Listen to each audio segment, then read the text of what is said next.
Hola chicos, literatura 105. Estamos en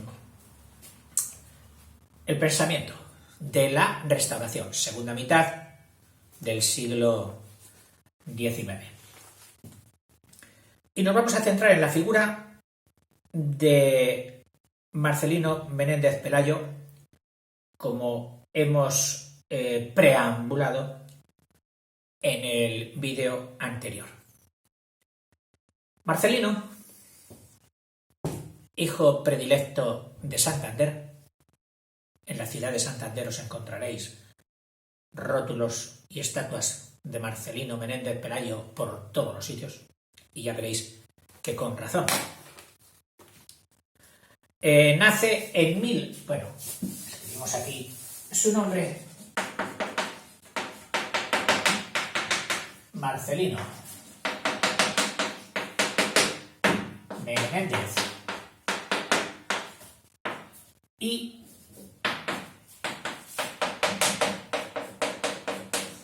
Pelayo. Antiguamente los apellidos de padre y madre se unían por una I. Hoy hay quien los une. La normativa al respecto no la tengo clara. Bueno, un niño, sus padres profesores, el padre profesor de instituto, ambiente de libros, etc. Y él, un devorador de libros. Pero lo más espectacular en él era que tenía una memoria prodigiosa. Bueno, se cuentan muchas anécdotas, quizás muchas exageradas, de que si con solo leer el Quijote al principio, ya era capaz de recitar 2 capítulos. Bueno, en fin. ¿Dónde llega la realidad? No, pero la verdad es que tenía una memoria impresionante y prodigiosa. Y luego, una capacidad de trabajo, de hacer, de remover, increíble. Una locomotora. O sea, yo, cuando más adelante, un obispo, me parece que era de Córdoba, después de hablar con él, al ver toda la documentación de la cabeza de don Marcelino, dice: yo soy obispo, dice, no es lo mío creer en la metempsicosis, es decir, en el traspaso del espíritu de personas antiguas a personas de hoy, a la emigración, podríamos decir, de los espíritus hacia otras personas. Dice, pero es que viendo a don Marcelino me dan ganas de creerlo. Dice, porque es imposible que este señor tenga todo ese bagaje metido en su cabeza si no ha sido por causas mágicas o extrañas. En fin. Una anécdota de infancia, cuando tenía 11 añitos, en el periódico santanderino, que se llamaba una revista, La Abeja Montañesa. Tenéis que saber que el adjetivo montañés, montañesa, siempre se ha adjudicado a Cantabria, cuya capital es Santander. Aunque los de mi pueblo, los de Reynosa, dicen que la capital de la montaña, que para eso están arriba y pasando frío, son ellos, los campurrianos. Pero bueno, muchas veces hablando de la montaña puede ser sinónimo de Reynosa, pero también de Cantabria y de la capital de Cantabria, de Santander, aunque esté en la costa. En una calle de esas, la calle Alta de Santander, una calle afamada del núcleo más antiguo de Santander y de las más importantes hoy, la calle Alta, allí nace Marcelino. Y lo que te decía, que en este diario montañés, la Abeja Montañesa, una especie de juego sobre historia, nacía una especie de acertijo. En concreto, consistía en qué era lo más importante que había sucedido en el segundo día del segundo mes, del segundo tal, del segundo tal, es decir, haciendo juego de palabras para hacer que quienes quisieran descubrirlo pues lo tuvieran muy fácil, les había metido como en un laberinto. Pues por este laberinto se metió nuestro estudiante de 11 añitos, Marcelino, y al día siguiente, o cuando no había pasado siquiera el día, escribió al diario Montañés y dijo: el hecho que ustedes preguntan es este. Se trataba de un atentado que había tenido la reina Isabel II de un cura, del cura Merino. Claro, esto publicado, dije: ¿quién es este niño? Dios mío, que ha adivinado lo que mucha gente culta, historiadores de la provincia de la Santander y metidos en ese mundillo han estado buscando y no han encontrado, y él rápidamente lo ha encontrado y ya empezó a manifestarse. A los 10 ingresa en el Instituto de Bachillerato, que eran 5 cursos. A los 12 años tiene ya en su biblioteca personal, que él hace en su casa, se guarda el justificante, hoy diríamos el precinto, el ticket de compra, de 34 volúmenes, pero fíjate, con 12 años, este estudiante pedía libros en latín, en español y en francés. Y en latín los pedía porque en el bachillerato antiguo los 2 primeros años se dedicaban exclusivamente a estudiar latín y español.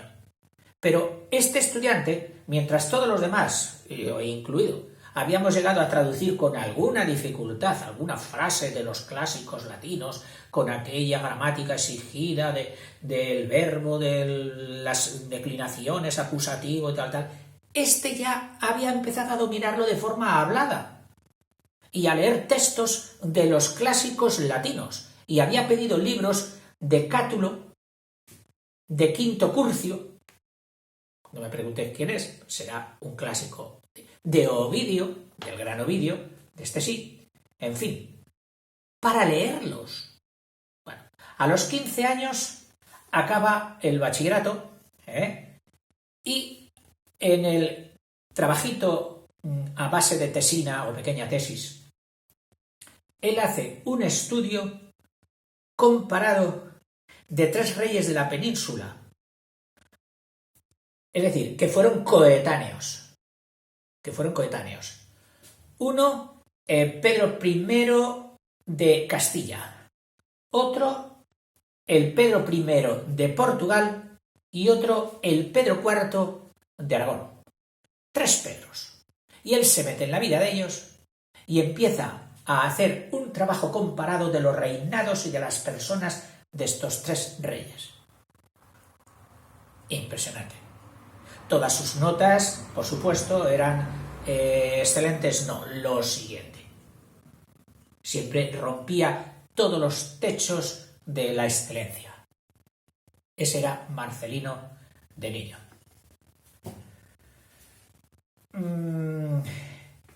José Ramón Fernández del Banco, un amigo de su padre, le dice: vete a Barcelona, que es una buena universidad, y entonces allí se matricula y está en los años 71 y 72. Fue alumno predilecto y muy, por supuesto, aventajado de Milá y Fontanals, que pasaría en la historia y que era catedrático de Historia de la Literatura Española. En el 73 traslada su expediente a la Universidad de Madrid. Y allí se encuentra con que el profesor de metafísica era un presidente de gobierno recientemente cesado o destituido, Salmerón, que entró o retornó a la universidad, diríamos como entra un burro en un patatal, tirando todos los cacharros, diciendo a los alumnos: no sois nadie, no sabéis nada y en mi clase nadie aprueba la primera. Hagáis lo que hagáis, tendréis que repetir curso. Bueno, esto dicho a Marcelino, un alumno brillante que iba por todos los sitios rompiendo barreras y límites, no lo soportó. Y yo creo que en aquel momento nació porque él no era muy conservador. Era muy, ¿cómo se dice? Muy enfático, lo típico de la adolescencia, o de la primera juventud. Y cuando una cosa le entraba por un ojo, adelante con ella. Y allí, Salmerón, este presidente vuelto a profesor, ostentaba y hacía gala de krausista, de las ideas venidas de Europa. Y él automáticamente dijo, sí, ¿tú krausista? Psst, y yo al contrario. Como hacemos muchas veces. Nuestro espíritu de contradicción, sobre todo en la adolescencia y en la juventud, nos lleva a posturas de este tipo.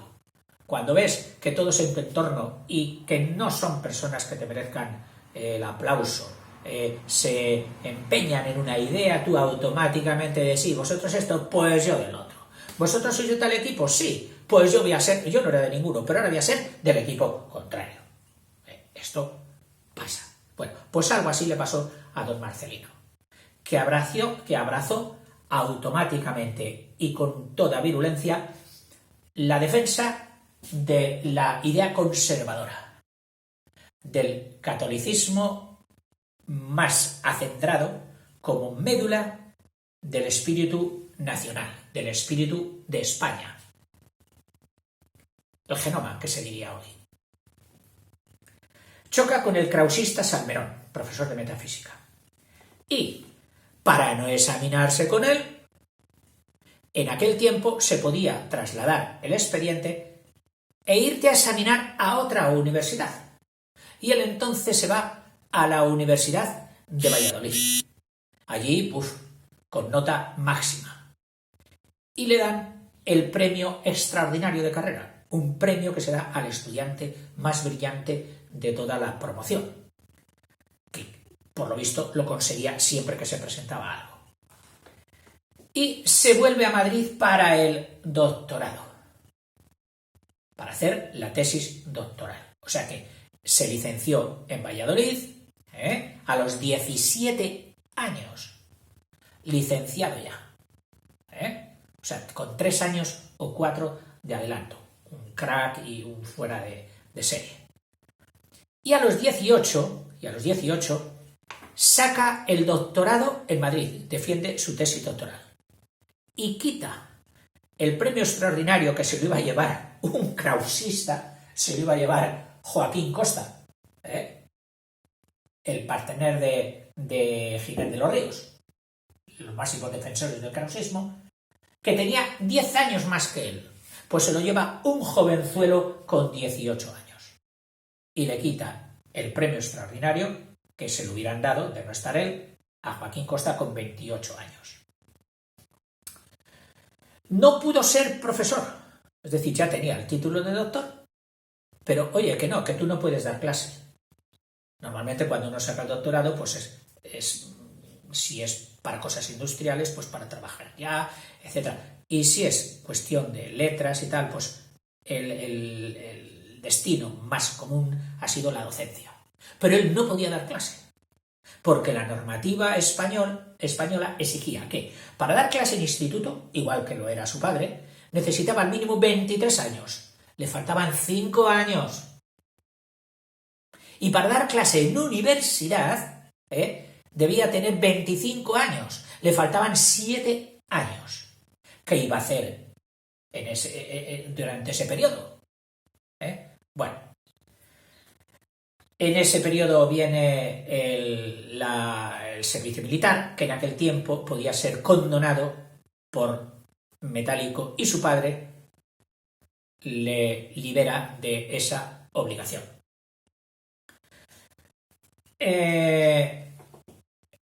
Hace en Valladolid, cuando estuvo licenciándose y huyendo del Salmerón, hace un buen amigo, su amigo Valverde, que era catedrático de Valladolid.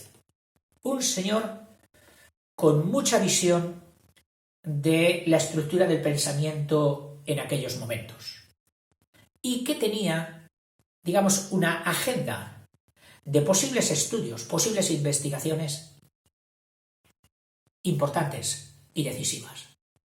Y entonces Valverde, al ver a este joven lleno de furia, una locomotora incontenible, le dice: mira, este era mi programa, te cedo estas ideas.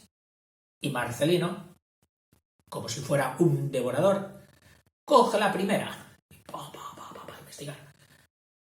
Hace un trabajo monumental, coge otra también de Valverde, es decir, Valverde le fue apuntando muchos de los trabajos de Marcelino, sobre todo en aquel periodo. Uno de ellos fue la historia de los heterodoxos españoles. Es decir, dentro del catolicismo ha habido heterodoxos, es decir, la gente que no pensó, que disintió en algún momento de los dogmas católicos. Dicho comúnmente se les llamaba herejes, y dicho técnicamente hetero significa otro, doxia, otra doctrina. Pues escribió la historia de los heterodoxos españoles. Y para hacer esta, tuvo que pasar a bibliotecas de Londres, de Irlanda, de Alemania, de Francia, de Italia. Y en todos los sitios era recibido fenomenalmente. Los directores de estas bibliotecas, al ver a este chico la potencia que tenía, cómo hablaba, su juventud, su fervor por la investigación, decían: este solo puede reportarnos cosas extraordinarias.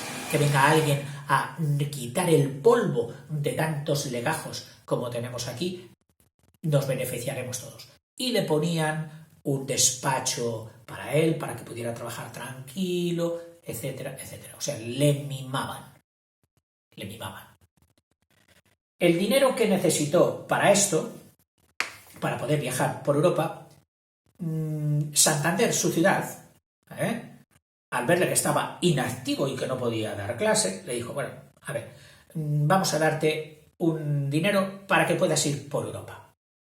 Y le dieron la enorme cantidad, una beca de 3.000 pesetas. Que dicho hoy en euros o dólares, 3.000 pesetas, a ver, ¿cuánto serían?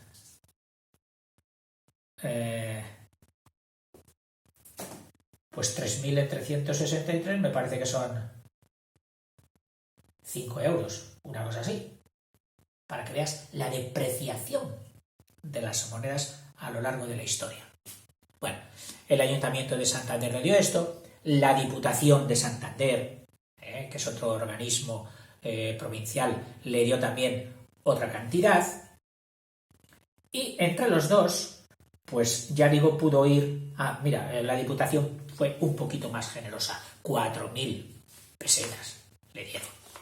Iba a decir pesetillas, no. En aquel tiempo las pesetas valían mucho. Yo ya te había dicho, digo, este señor llegó a ser una especie de precursor del Google.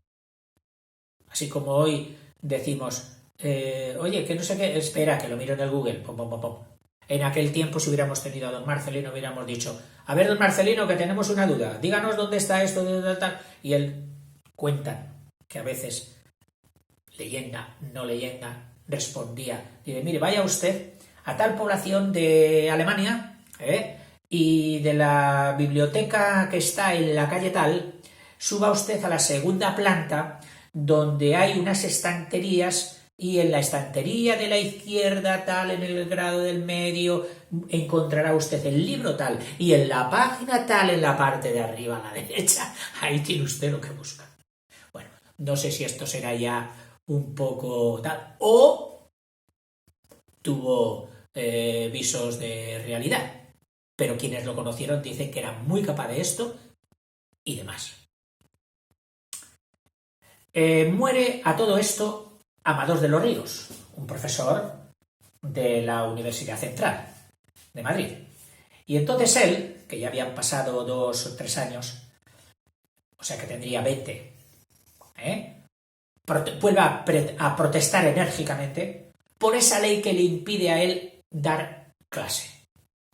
Bueno, Cánovas, que era conservador, y su amigo Alejandro Pidal, que también era conservador, se avienen para que presentar un cambio de ley en el Congreso y en el Senado para cambiar la norma, la edad mínima para poder dar clase en la universidad desde los 25 hasta los 21, que los iba a cumplir inmediatamente Marcelino. Y lo consigue. Automáticamente él se presenta a las oposiciones para cátedra de literatura en la Universidad Central. Unas oposiciones que hicieron época.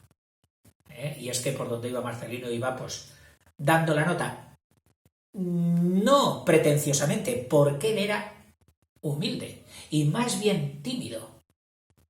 Pero claro, la fuerza que tenía y la cantidad de bagaje, de conocimiento cultural, causaba admiración total.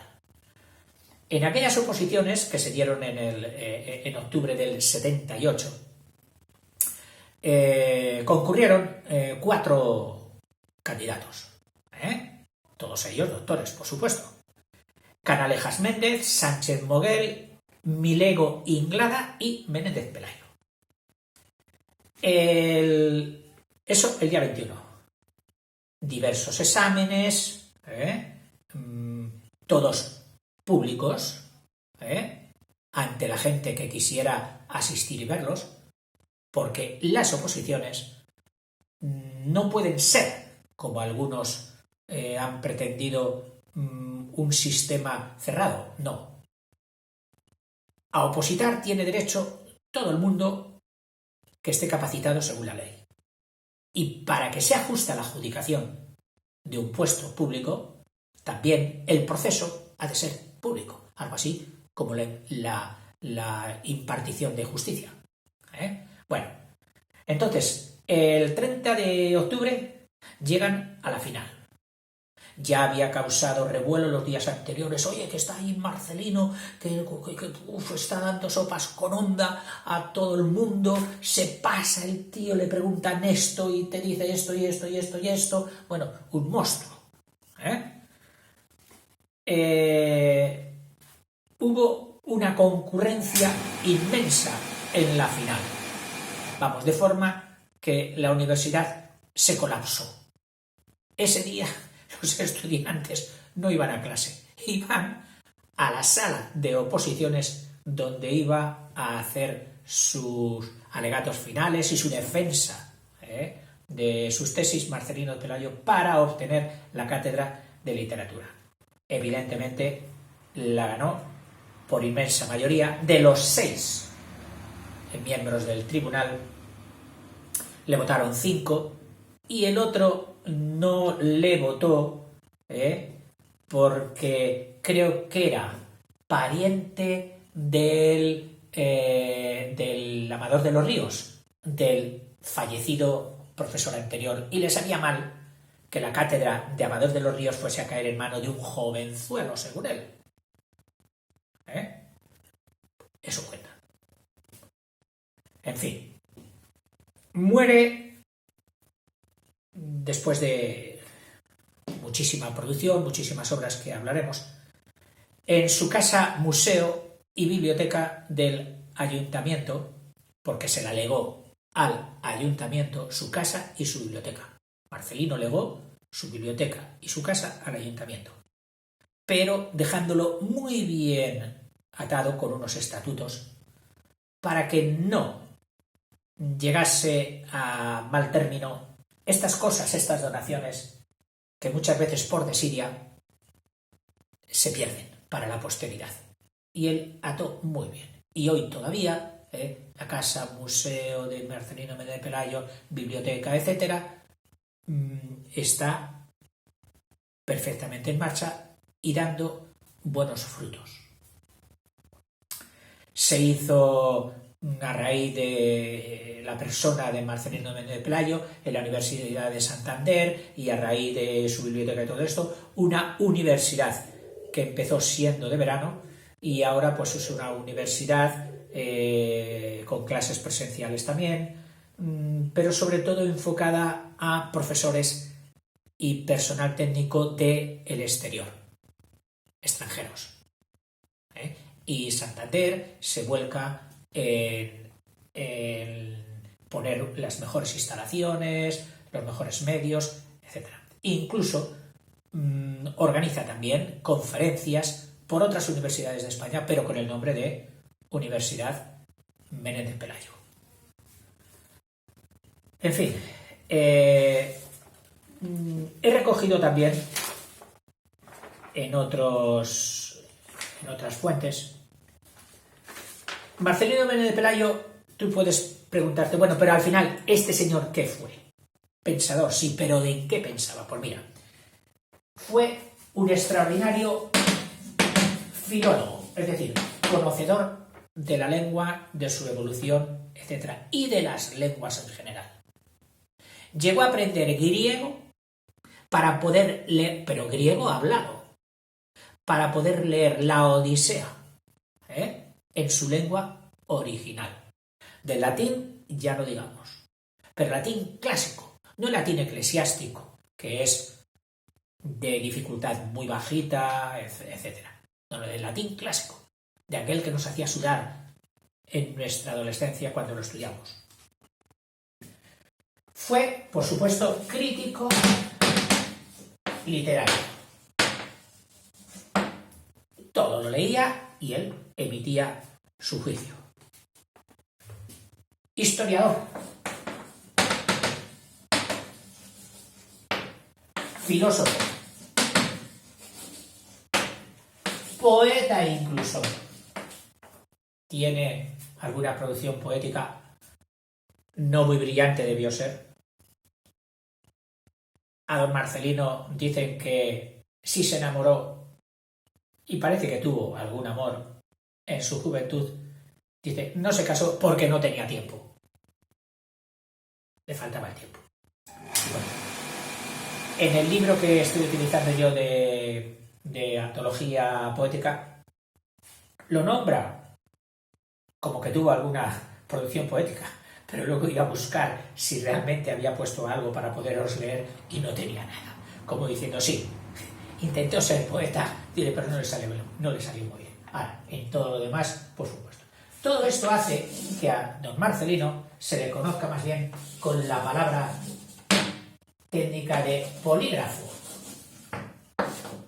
que hoy tiene otras connotaciones de decir la verdad, no decir la verdad, una maquinita, no. Un polígrafo era un señor que escribe poli, de muchos temas diferentes, pero con profundidad, coherencia y suficiencia en todas ellas. O sea, no uno que va picando, yo sé un poquito de esto, pero no. Marcelino Menéndez fue un polígrafo profundísimo en todo lo que tocó.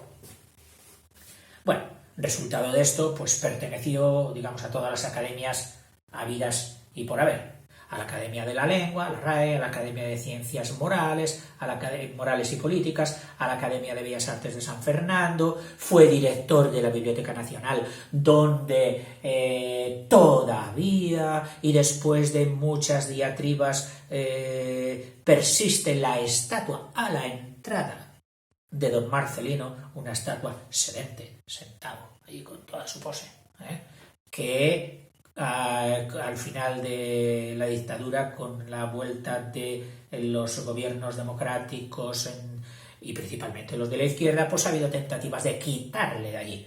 Creo que no se ha conseguido y sigue allí don Marcelino dando la bienvenida a todos los que vayamos o vayáis a la a la Biblioteca Nacional. Ya sabéis que pasó por las 3 universidades, por Madrid, Barcelona, Madrid, Valladolid, luego otra vez a Madrid. Fue incluso en el tema político, fue diputado por Zaragoza y también por Palma de Gran Canaria. como curioso, el discurso que hace un miembro de una academia al entrar suele ser sobre un tema muy escogido, de acuerdo con su persona, etc. Pues cuando entró en la Real Academia de la Historia, hace un discurso que a mí me da un poquito de sonrisa porque dice: la historia considerada como obra poética. Y quien piensa en la historia que a él le tocó vivir, la historia de la Restauración, de los gobiernos que se iban y se venían en un día 3 por la misma puerta, de la Primera República, de la alternancia entre moderados y conservadores, de la Revolución de la Gloriosa, de la Restauración luego de Alfonso XII, y decir que en todo eso había poesía, don Marcelino, qué benévolo es usted. Historia considerada como obra poética. Bueno, en fin.